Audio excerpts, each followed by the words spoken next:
حضرت جبریل نے مجھے کھڑا کیا تو میں نے جبریل کو دیکھا، میں نے کہا مجھے کیوں کھڑا کر رہے ہو؟ حضرت جبریل کہنے لگے یا رسول اللہ یہ جتنے پیچھے کھڑے ہیں ان کی بھی خواہش یہی ہے کہ آپ ہی جماعت کرائیں، اور اللہ کی رضا بھی یہی ہے کہ آپ ہی جماعت کرائیں۔ نبی پاک فرماتے ہیں میں نے جماعت کرائی، پھر نبیوں نے تقریریں کی، میری باری آئی تو ایک جملہ کہا تو حضرت ابراہیم کہنے لگے آپ نے تو ایک جملے میں ہی کمال کر دیا ہے۔ کوئی نبی کہنے لگے میں کلیم اللہ ہوں، کچھ کہنے لگے میں روح اللہ ہوں، کوئی فرمانے لگے میں خلیل اللہ ہوں، سب نے اپنی ذاتی بات کی۔ نبی پاک فرماتے ہیں میری بات آئی تو میں نے اللہ کی مخلوق کی بات کی، میں نے مسلمان کی بات کی، مومن کی بات کی، کافر کی بات کی، میں نے سب کی بات کی، ساری مخلوق کی۔ حضور آپ نے کیا فرمایا؟ نبی پاک فرمانے لگے میں نے کہا الحمدللہ الذی ارسلنی رحمۃ للعالمین، فرمایا اللہ کا شکر ہے اس نے مجھے ساری کائنات کے لیے رحمت بنا دیا۔ نبی کریم علیہ السلام فرماتے ہیں میں وہاں سے اٹھا، فرماتے ہیں پہلا آسمان، دوسرا آسمان، تیسرا، چھٹا آسمان، ساتواں آسمان پہ بیت المعمور ہے، مومنوں کا کعبہ بیت اللہ زمین پہ، اس کے بالکل سیدھ میں ساتویں آسمان پہ بیت المعمور فرشتوں کا کعبہ۔ میں وہاں گیا تو فرشتے کہنے لگے مولا اپنے حبیب سے کہہ 2 رکعتیں ہمیں بھی پڑھا دیں، 2 رکعتیں۔ نبی پاک فرماتے ہیں 2 رکعتیں میں حتیم میں کعبے میں پڑھ کے گیا، پھر 2 رکعتیں مسجد اقصیٰ میں پڑھی، پھر 2 رکعتیں میں نے بولیے 2 رکعتیں بیت المعمور میں کس کو پڑھائی؟ فرشتے کون ہیں؟ بولے تو جو نوریوں کے بھی امام ہیں۔ مولوی صاحب بڑے پریشان ہو گئے، کہتے نور نہ کھو۔ میں کہا نیریا تینوں کی تکلیف ہوتی ہے، تیرے اندر داڑھی دے رہا ہے، کیا تکلیف ہوتی ہے تجھے نور حضور کو کہنے میں؟ جس چکر میں تو الجھ گیا ہے، جس نے ساری کائنات کو نور دے دیا اس کو نور نہ کہے، جس کی برکت سے اللہ ہر ایک والا وہ فرماتے ہیں لا مکان کا اجالا ہے جس کا وہ ہے، ہر مکان کا اجالا ہمارا، ہر مکان کا اجالا یہ دنیا میں جتنی بھی روشنی ہے یہ میرے رسول کے نور کی برکت سے روشنی ہے۔ وہ کس قسم کی باتیں کرتا ہے؟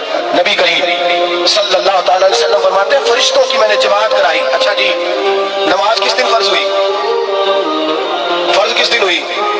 حضور تو نماز لینے جا رہے تھے تو یہ رستے میں پڑھاتے ہوئے بھی جا رہے ہیں، نماز تو معراج کی رات لینے گئے نا نبی پاک، تو رستے میں اللہ فرماتے ہیں الرحمن علم القرآن خلق الانسان، فرمایا پہلے میں نے رسول کو قرآن سکھایا ہے پھر انسان کی تخلیق کی۔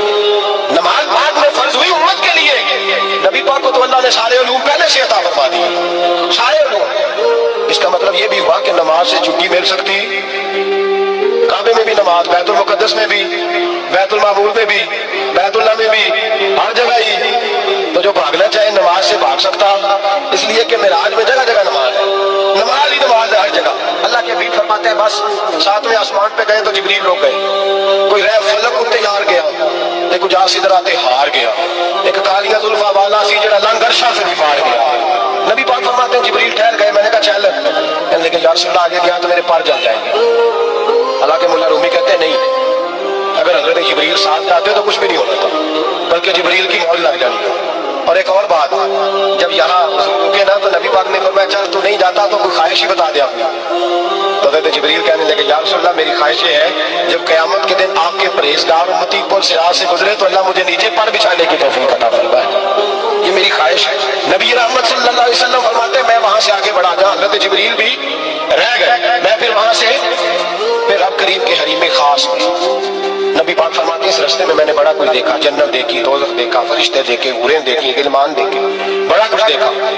نبی رحمت مولا رومی نے ایسی روایت بھی لکھی ہے، فرماتے ہیں ایک حور کے پاس سے گزرنے لگا تو اس نے میرے پیچھے سے آواز دی، کہنے لگی محبوبہ میں رات پہ آیا ہوں تو مجھے بھی کچھ دے دو، مجھے بھی کچھ دے دو۔ مولا جلال الدین رومی لکھتے ہیں نبی پاک نے فرمایا چل جا میں نے تجھے اپنا بلال دیا۔ تو وہ حور کہنے لگی محبوبہ وہ تو کالا کلوٹا ہے میرے لیے رہ گیا ہے۔ تو مولا رومی نے لفظ لکھا یہ ان کی محبت ہے، یہ ان کا پیار ہے۔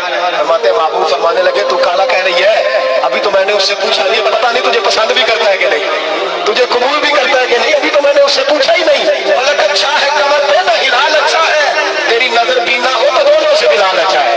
نبی پاک صلی اللہ علیہ وسلم فرماتے ہیں عمر میں نے تیرا گھر بھی دیکھا ہے، ابو بکر کا دیکھا، عثمان کا دیکھا، علی کا دیکھا، پھر تیرا بھی دیکھا۔ باہر حضور بیٹھی تھی، مکان بڑا پیارا تھا، میرا دل کرتا تھا اندر جاؤں پر میں نے کہا عمر ذرا جلالی ہے، اس سے پوچھ کے جانا چاہیے اس کے گھر میں، ذرا جلالی ہے۔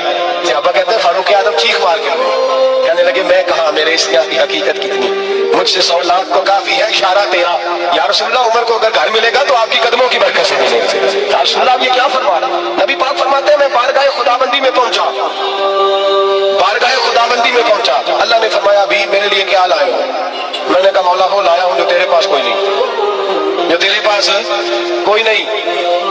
کریم کو سارا پتا ہے، پھر بھی پوچھتا ہے محبوب میرے پاس کیا نہیں؟ فرمایا تیرے پاس عاجزی لے کے آیا ہوں، تجھ سے بڑا کوئی نہیں، تو کس کے آگے عاجزی کرے گا؟ سب سے بڑا تو ہے، میں عاجزی لایا ہوں۔ تو کہا بھی مانگ لے۔ او بھائی بچے بڑے پیارے ہوتے ہیں، لوگ جب ہاتھ اٹھاتے ہیں نا تو میں نے دیکھا ہے ماں باپ اپنے لیے بعد میں مانگتے ہیں، اولاد کے لیے۔ اور بالخصوص جو بیٹی ہوتی ہے نا، بیٹی میری بھی ایک بیٹی ہے، وہ لپٹ جاتی ہے، کہتی ہے صاحب گئے دن لائے کیا ہو؟ پہلے جانے سے پہلے وعدہ کرنا پڑتا ہے کہ جانے دو کچھ لے کے آئے، اور جب آئے تو آتے تلاشی دینی پڑتی ہے کہ صاحب کیا لائے۔ اور بھائیو میرا اور آپ کا پیار تو اور طرح کا ہے۔ دنیا میں اگر کسی نے بیٹی سے پیار کیا ہے تو مدینے والے حبیب نے سیدہ فاطمہ سے کیا، حسن اور حسین سے کیا۔ اس پیار کو نہ کوئی تول سکا، نہ کوئی ناپ سکا، نہ کوئی بھاپ سکا۔ معراج کی رات جب نبی پاک سے رب کریم نے کہا کہ بولو محبوب کیا چاہیے، کسی کمزور روایت میں بھی نہیں ملے گا کہ نبی پاک نے کہا اے اللہ فاطمہ کے لیے کچھ دے، اے اللہ حسن حسین کے لیے کچھ دے۔ امتی بھول جاتا ہے، اسے خیال ہی نہیں آتا، یہ سوچتا ہے کیسے حضور کی فرمانبرداری کروں۔ میرے نبی کریم علیہ السلام فرماتے ہیں جب رب نے پوچھا کہ ابھی کچھ مانگ لے، نہ حسن کی بات، نہ حسین کی بات، نہ فاطمہ کی بات، نہ علی کی بات، نہ ابوبکر، نہ عمر، نہ عثمان، نہ طلحہ و بلال۔ نبی پاک نے کہا اللہ تو میرے ساتھ گنہگاروں کی بات کر، اے اللہ تو گنہگاروں کی بات کر کے بھول جائیں گے، پھٹک جائیں گے، اے اللہ غلطیاں کریں گے تو کیا کرے گا؟ رب کریم نے کہا محبوب میں تیرے ساتھ وعدہ کرتا ہوں تیری آدھی امت بغیر حساب کتاب جنت میں داخل کر دوں گا۔ نبی کریم نے فرمایا مولا نہیں، یہ بات مجھے قابل قبول ہے، یہ بھلا کس کی بات ہو رہی ہے؟ بولے میری آنکھوں ساڑی ہوتی بھی، کس کی بات ہو رہی ہے؟ آپ خوشی نہیں ہو رہے، آپ کی بات ہو رہی ہے، آپ راضی نہیں ہو رہے، یہ سب سے قیمتی بات ہے۔ میرے آپ کے چاہنے والے قبر میں چھوڑ کے لوٹ آئیں گے، یہ والی بات کام آئے گی جو معراج کی رات ہوئی ہے، یہ بات کام آئے گی قبر میں، اس کو راضی ہو کے سنو، دل اور آنکھیں کھولو۔ میرے رسول کریم صلی اللہ تعالیٰ علیہ وسلم فرماتے ہیں یا اللہ نہیں، یہ بات منظور نہیں ہے، ابھی تو کیا چاہتا ہے؟ تو کہا اللہ تو مجھے سفارش کا حق ادا کر، تو مجھے اجازت دے، میں کہتا جاؤں تو معاف کرتے جا رہا۔ آدھی والی بات قابل قبول ہے، حضور کہہ سکتے تھے نا چلو آدھی بخشی گئی بھائی، آدھی اچھے عمل کرے، فرمایا نہیں مجھے حق شفاعت دے۔ نبی پاک فرماتے ہیں میرے رب نے مجھے سفارش کا حق دیا ہے، میں قیامت میں سفارش کرتا جاؤں گا، اللہ میری امت کو جنت عطا کرے۔